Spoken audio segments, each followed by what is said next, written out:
dar continuidade, nós vamos começar a partir da página 370 do material de vocês, tá bom? Eu vou colocar a telinha branca, a gente vai fazendo daquela mesma forma que a gente fazia, tá? A gente vai fazendo a leitura junto ao material e aí eu vou colocando em destaque o que foi importante para a gente, beleza? Deixa eu só abrir aqui a telinha para que a gente possa ver.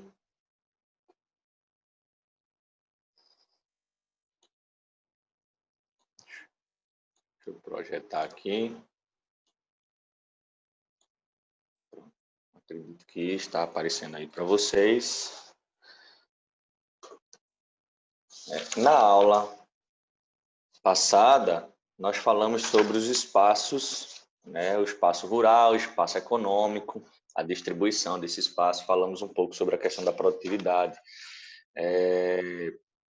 O próprio espaço urbano, né? E aí a gente viu que nós tínhamos, por exemplo, algumas políticas agrícolas que são vistas dentro do continente europeu.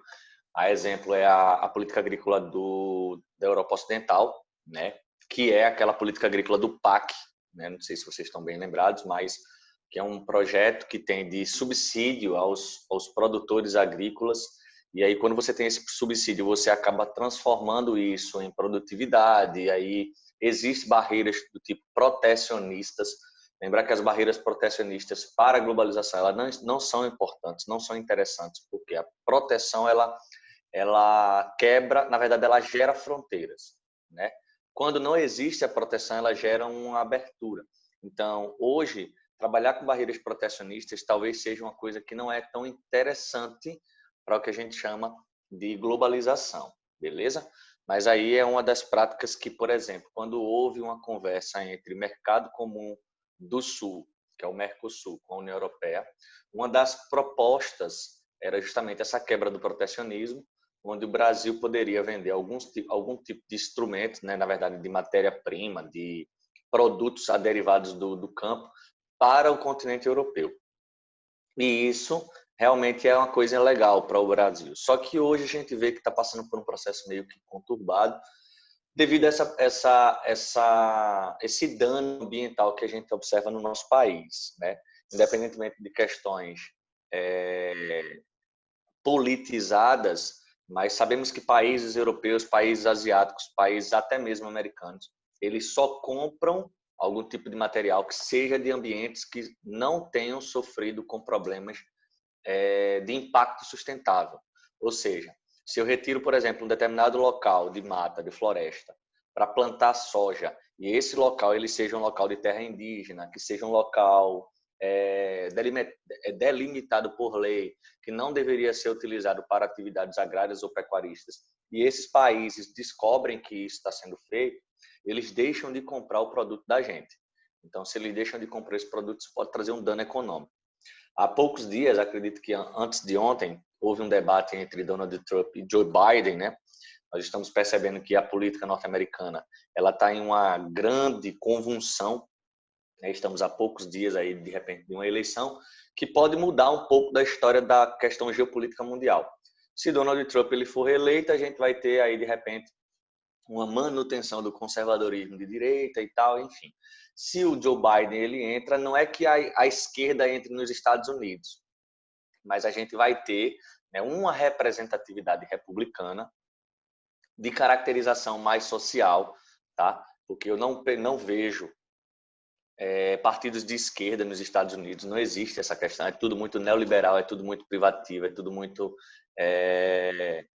digamos assim, muito à frente, muito capitalista, né? Então, assim, quando a gente olha para o Joe Biden, ele chegou e falou no discurso que se fosse necessário, né, fazer uma comunhão de investimentos entre países para passar para o Brasil, para que o Brasil não precise retirar a mata amazônica ou parte dos seus biomas nacionais.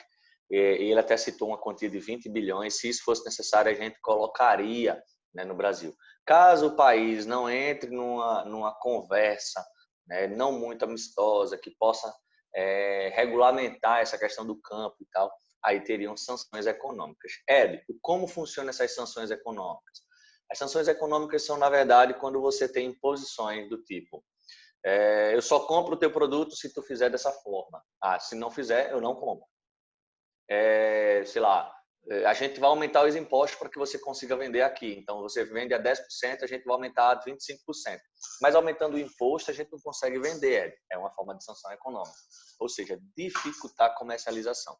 E quando você tem imposição de sanções econômicas, isso traz uma consequência muito grande para o país. Porque aí você vai ter perda de PIB, você vai ter uma proliferação de um atraso econômico, podendo ter aí, de repente, um desemprego generalizado que possa vir do campo, do setor terciário, do setor de serviços e comércio, enfim, é uma grande bolha. Então, perceba que a gente está falando de uma questão na Europa que está linkada aos Estados Unidos, que ao mesmo tempo está linkada ao Brasil. Então, não tem como fugir muito dessa regra aí, tá? Beleza? É somente para a gente dar uma recapitulada do que a gente estava trabalhando. Para, nesse momento, deixa eu colocar aqui.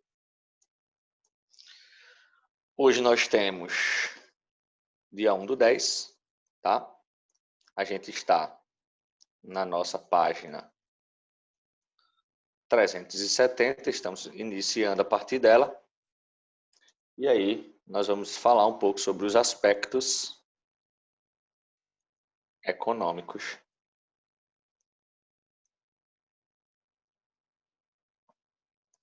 da Europa Ocidental, certo? Então, vamos lá, né?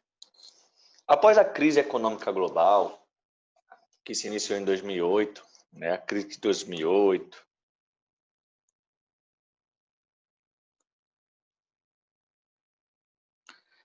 eu vou ver se eu acho depois um videozinho aqui para tentar explicar o que foi essa crise de 2008. Mas em poucas palavras, a crise de 2008 foi, na verdade,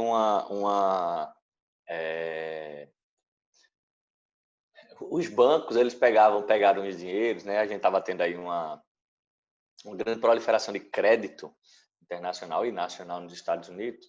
E aí os bancos começaram a passar parcelas de empréstimo para um grupo chamado de subprime, né? Tanto que é chamada de crise do subprime, que é como se fosse a classe C da sociedade. E aí, né, entre idas e vindas, essa classe C ela não teve dinheiro para restabelecer a dívida, né, com os bancos. Os bancos deixaram de receber os títulos. Quando eles deixam de receber esses títulos, eles começam a perceber que existe um furo econômico. E aí, a partir de então, a gente começa a ter uma proliferação de uma crise um pouco maior. E quando essa crise ela começa a ficar mais elevada, a gente vai ter aí uma grande bolha internacional. E aí, quando tem essa grande bolha internacional, isso vai tocando os países, vai tocando o país desenvolvido, vai pegando os países subdesenvolvidos. Uma coisa interessante é que o Brasil não sofreu de um tanto uma queda naquele momento da crise de 2008. Essa crise de 2008 ela assolou mais os países ricos, né? Eu lembro que no ano a gente tinha então, nesse momento era o presidente do Brasil era o Luiz Inácio Lula da Silva. E eu lembro de uma frase que ele dizia que a tsunami que poderia assolar o mundo economicamente no Brasil ia ser como uma marolinha. E de verdade, né, de fato, isso realmente não atingiu o Brasil como um golpe pesado financeiro. Esse golpe da crise de 2008 ele só veio chegar ao Brasil ali meados de 2013 para 2014. Que eu acho que o golpe de misericórdia foi dado exatamente com a chegada da Copa do Mundo, né? A chegada da Copa do Mundo houve um grande gasto público que aí foi sem precedentes, né? A gente teve aí um ato de corrupção muito grave, que aí já não era mais o governo Luiz Inácio Lula da Silva, já era um governo de Dilma, né? Que não deixava de ser uma frente, né? Da própria representação. Mas aí aquela bolha explode em 2014 e aí a gente vai ter essa bolha até 2018 e ainda estende, né? A gente ainda sofre agora em 2020 o grande golpe, a grande porrada econômica que nós levamos, né? Há como melhorar? Até há, mas não só depende do Brasil. A gente vê que o mundo tem passado por uma crise. A globalização está passando por um entrave, né?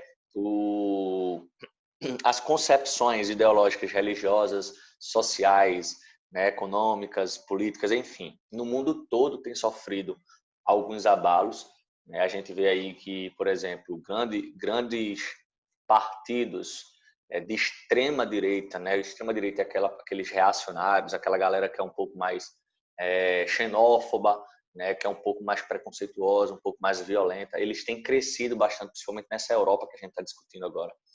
E isso tem mostrado que nós estamos passando por um momento que é um momento delicado. Então, não poderia ser diferente no nosso país.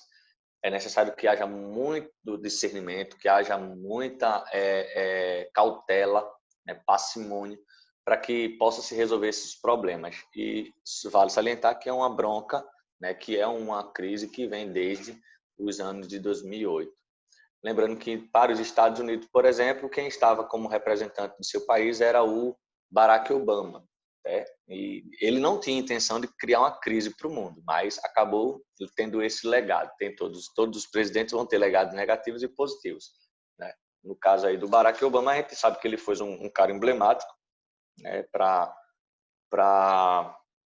os Estados Unidos, mas tem aí como uma das suas heranças a crise de 2008 e até o fechamento de um banco, um dos bancos mais importantes da história dos Estados Unidos e do mundo, que é o chamado Lehman Brothers, né? Um banco centenário que tinha sua crise, sua dívida tão grande, tão forte, que nenhum outro banco quis comprar a sua dívida, né? Que é normal que quando um banco quebre,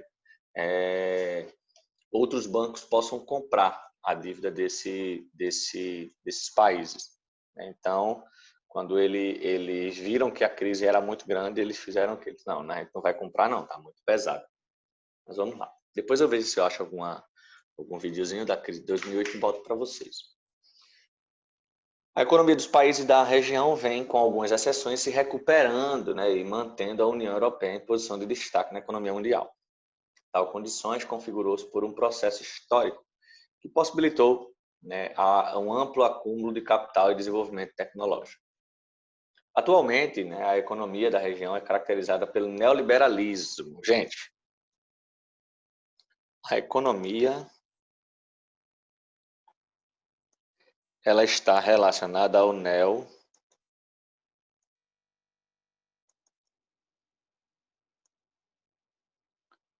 palavrinha que sempre aparece quando se fala de economia. Por exemplo, muito se diz que o então ministro da Economia brasileira, Paulo Guedes, ele é um cara extremamente neoliberal. Né? Por que tem o neoliberalismo? No neoliberalismo você vai lembrar de duas coisas. Pouca influência do Estado, Estado mínimo, privatização e terceirização. Eu poderia então dizer a você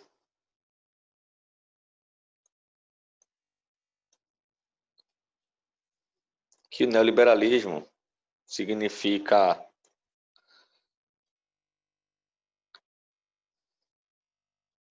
as empresas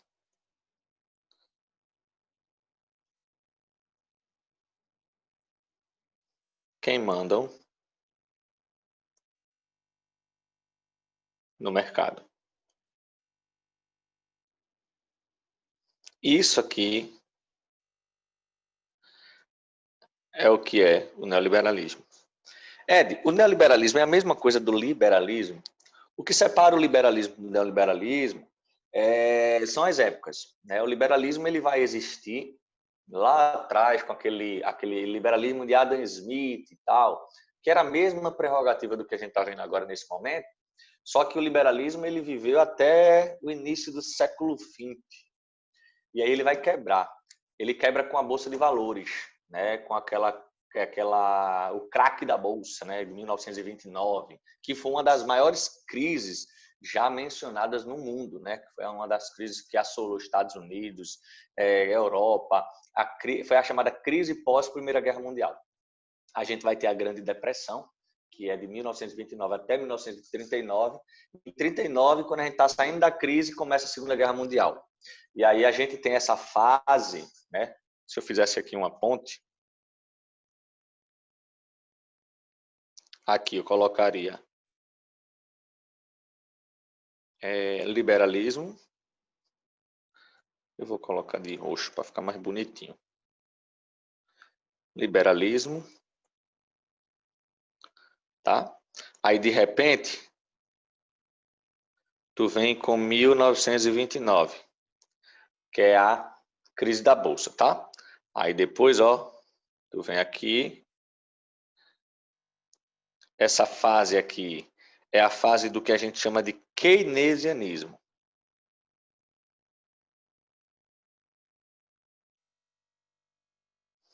Do que é esse keynesianismo? Se o liberalismo ele diz que a gente vai ter, deixa eu dizer a vocês, ele diz que o liberalismo são as empresas quem comandam o mercado.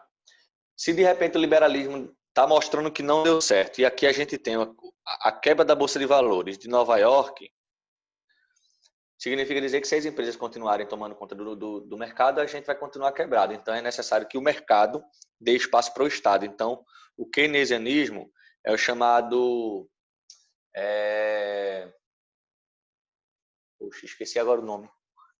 Chamado welfare states, que é o Estado de bem-estar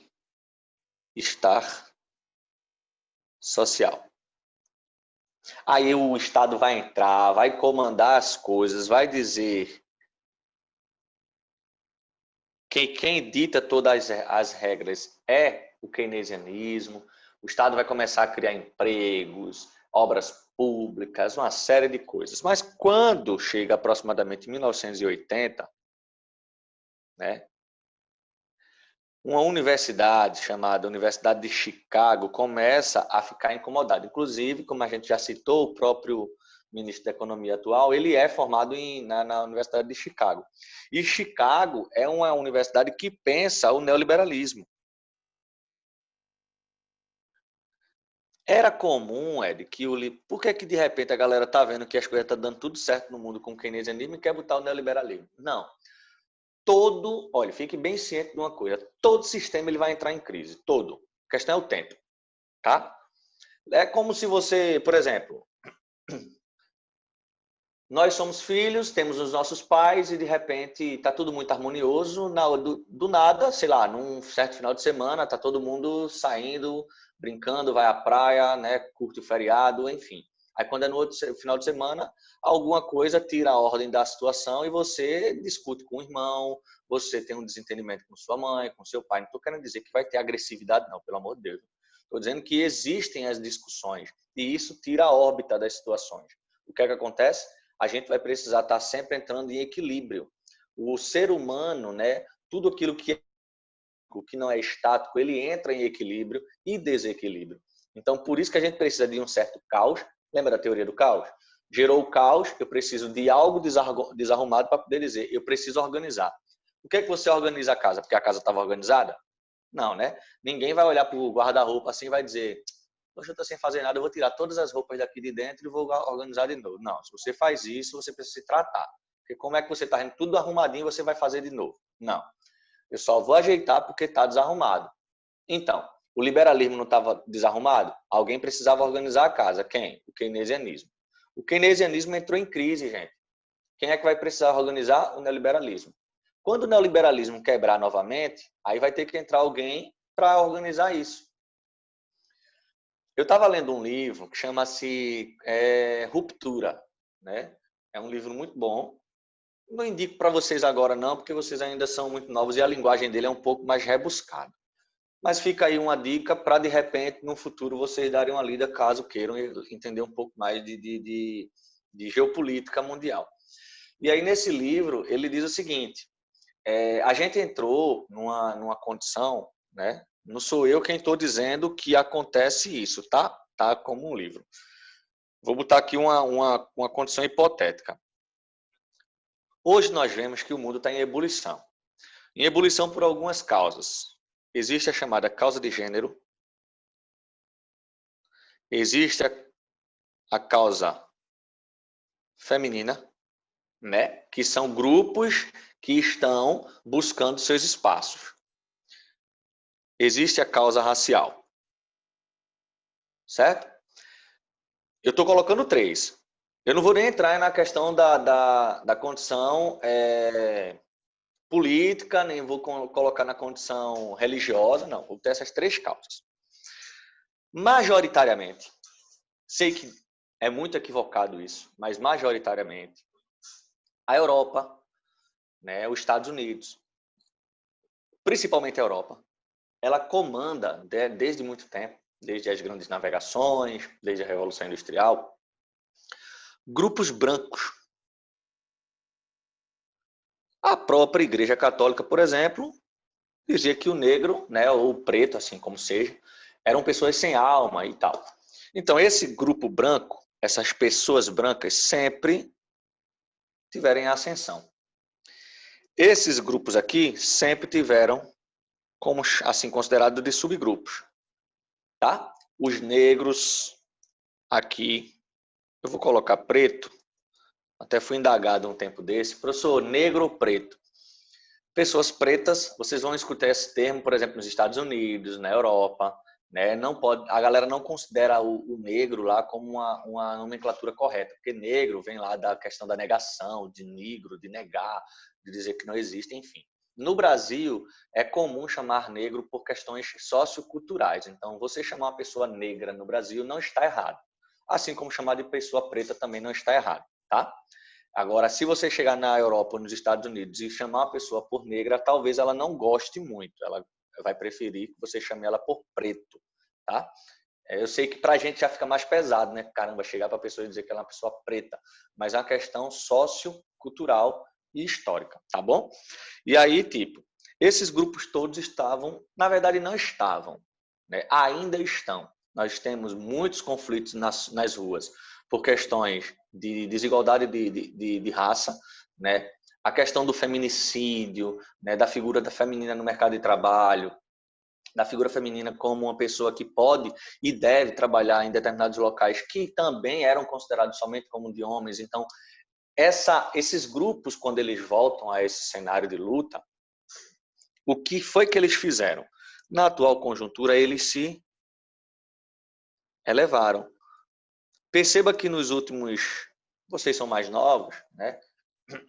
Mas a gente que já tem uma certa estrada, e a gente percebe que esses grupos eles entraram em ebulição. Eu não me lembro, quando eu era criança, de ver tantos conflitos nas ruas falando sobre questões de gênero, de mulher e questão racial. Eu não lembro. Aí, quando eu entro para a adolescência e entro para, então, a atual fase, eu percebo que esses grupos cresceram muito, por várias situações, né? Redes sociais, questão da globalização, comunicação, enfim. Só que quando esses 3 grupos subiram, esse grupo perdeu espaço. Aí é que está o problema. Nem todo mundo aceita. Nem todo mundo vai achar interessante. Nem todo branco vai dizer que, poxa, a gente precisa dar espaço para esses 3 grupos, porque quando eles sobem e a gente desce, as coisas podem se equiparar. Na subida dele e na descida da minha, a gente tem uma igualdade e uma equidade. Só que tem uma parcela desses grupos aqui que vai fazer o quê? Vai dizer, não, eu quero aquilo que já tinha antigamente. Eu quero ser o topo do conflito, na verdade, da hegemonia. Eu quero voltar a ter a minha identidade que eu sempre tive. Né? Então, não a imigração, não aos refugiados, xenofobia, o próprio preconceito, a não aceitação da questão da figura feminina com igualdade à questão masculina. Gente, eu não estou generalizando, tá? Eu estou dizendo que existem esses tipos de pessoas e existem esses tipos de situações. Você vai chegar em alguns países da Europa onde mulheres, né, não vai ter nenhum problema de questão de gênero ou de raça. Não vai ter problemas quanto a isso. Em alguns países da Europa. em outros tu vai ter. Tu chega nos Estados Unidos, tu vai ter alguns estados que a pessoa preta não tem problema nenhum enquanto a questão racial. Mas se tu chegar, né, em alguns outros estados, principalmente na parte mais ao norte dos Estados Unidos, que tem uma quantidade de pessoas brancas maiores, você vai começar a perceber que os conflitos eles são muito mais influentes, muito mais perceptíveis. Então, assim, nessa conjuntura, o que é que vai acontecer? Esses brancos aqui, ó, eles vão querer retornar ao poder. E aí é quando você começa a ver o que? O chamado conservador. Por isso que esse conservadorismo ele vai aparecer com grupos neofascistas,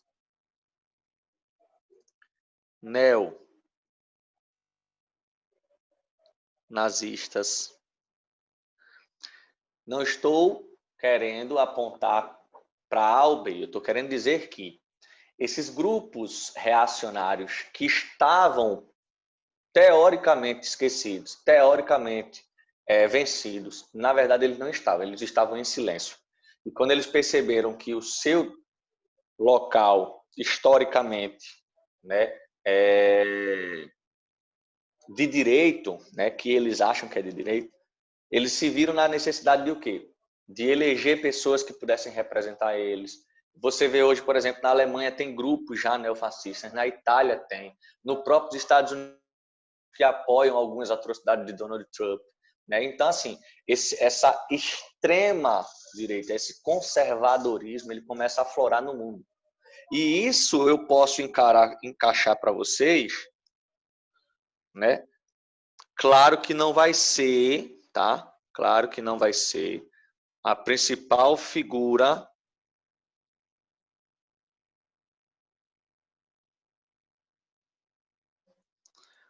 da crise do neoliberalismo. Ele não é a principal figura da crise do neoliberalismo, tá?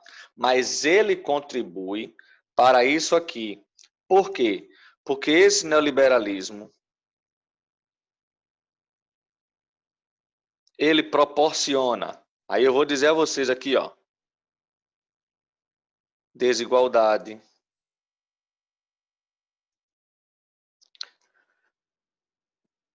desemprego,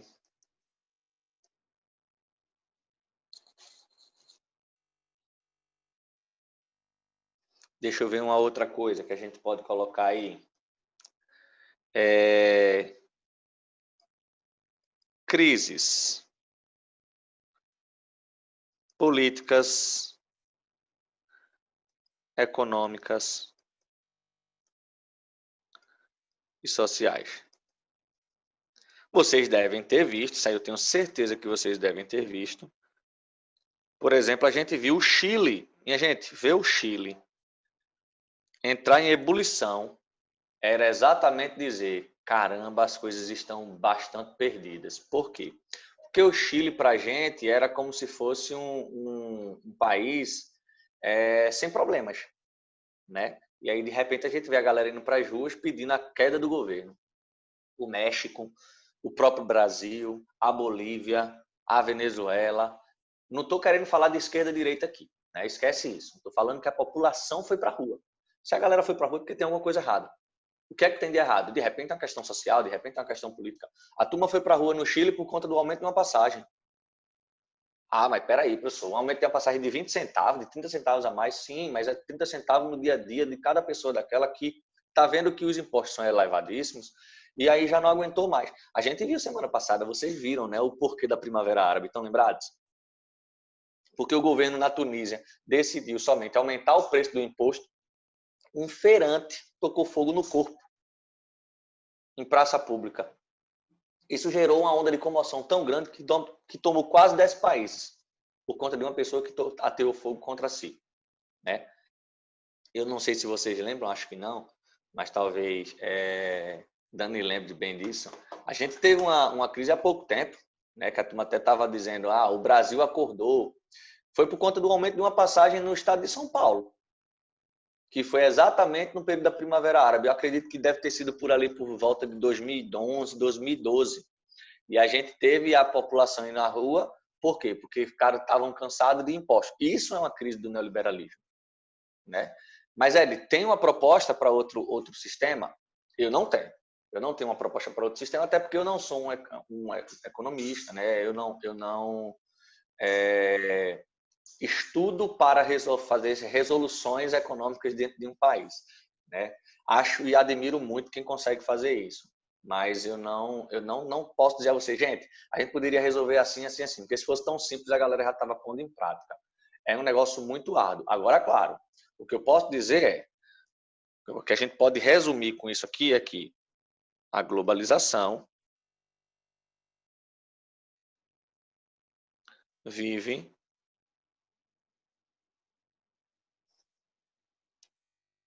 um novo tempo. E essa globalização de um novo tempo é exatamente aquela globalização que está entrando em xeque, que tem sido discutida, que tem sido pensada. A gente pode passar por algum tipo de mudança, de alteração. E isso começa, eu até brinco muito com a galera dizendo, gente, se você quiser saber o que é que vai ser o mundo daqui a 4 anos, fique de olho na eleição dos Estados Unidos.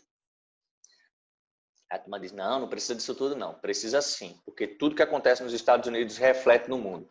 Quem é a potência econômica mundial? Os Estados Unidos. A partir dele é que a gente vai ter uma alteração na geopolítica do território espacial por completo.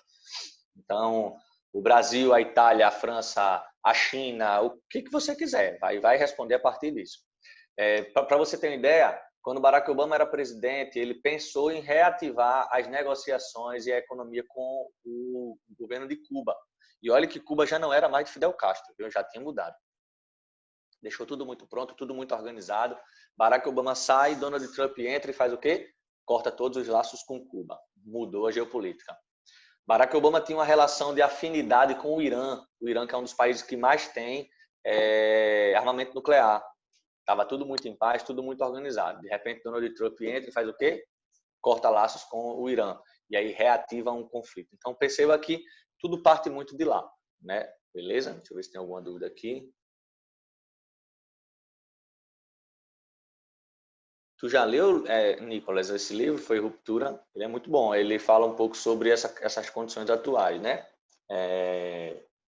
O Brexit. Agora a linguagem dele é um pouco mais rebuscada, né? Talvez vocês fiquem meio perdidos, mas aí caso queiram, eu acho que ele é até acessível, não é tão caro não. Não lembro agora o valor, mas não é tão caro não.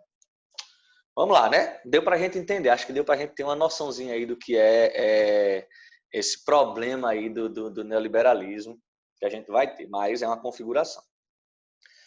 Histórico, né, se acumulou capital, desenvolvimento. Vamos lá. Atualmente, a economia da região é caracterizada pelo neoliberalismo, pelo modelo econômico, pela reunião de países de um mercado único, no qual o comércio é livre, sem cobrança de tarifas alfandegárias. Somadas às redes de transporte e comunicação de ponta, esse cenário impulsiona economias já bastante promissoras. O bloco da União Europeia, como um todo, bloco e tal.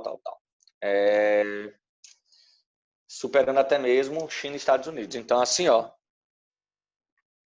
só para a gente concluir aqui, já que está chegando ao momento do intervalo, tentativa de unir todos. Aí você vai ter aqui, ó, blocos econômicos. O que querem esses blocos?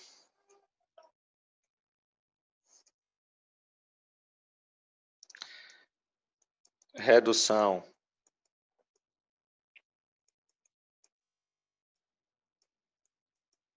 de tarifas, impostos,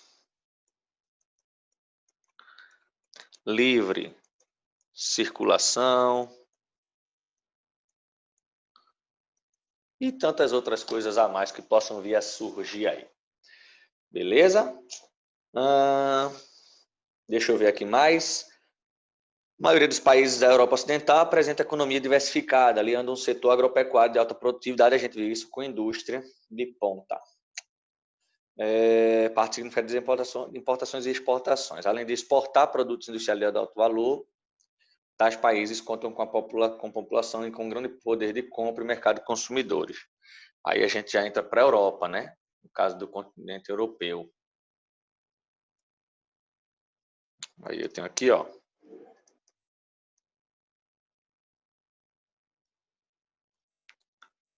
População com poder de compra, né? Valor elevado dos produtos exportados. Beleza? Sem problemas. Então, vamos dar uma tréguazinha aqui. Daqui a pouco nós voltamos, tá? Para o nosso momento. E aí a gente continua nosso assunto, certo? Então, bom intervalo aí para vocês. Até daqui a pouco. Se cuidem.